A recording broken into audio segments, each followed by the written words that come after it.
Es viņu redzu.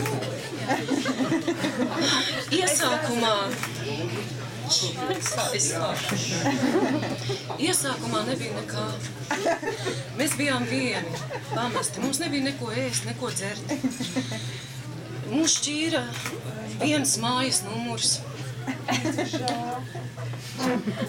Tas ir tikai bēdīgais sākums. Tagad es labāk, paldies. Jā, mazie cilvēki gatavuši. Tagad no sākuma. Nekas. To iepriekšējo nevarēja dzirdēt, varēja nolasīt no acīm. Un tā tad. Un tad mums tapa viena izrāde, kuras dzējas rindas ir dziļi iespiedušās mūsu sirdīs. Un es domāju, ļoti atbilstoši šim mirklim, un tāpēc es vismaz kaut ko lūkšu izdarīt savam kolēģim. Lūdzu.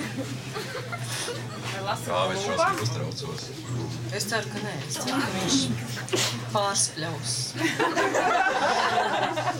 Gogols teica, ko cilvēki tu savā bēdu lejā uz Dievu velti dusmojies. Jā, lūk, tas arī viss.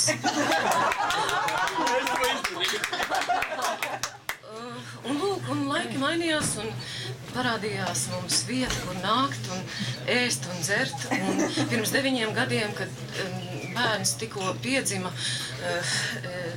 es atceros, manās rokās arī bija rotaļlieta. Nezinu, kā pareizi to tā izrunāt. Nu, tās būtiņas, kuras mērķināt, ne? Bet pa šo laiku, dārts, pa šo laiku bērns ir pieaudzis, iet jau 3. klasē, 9 gadu normāli.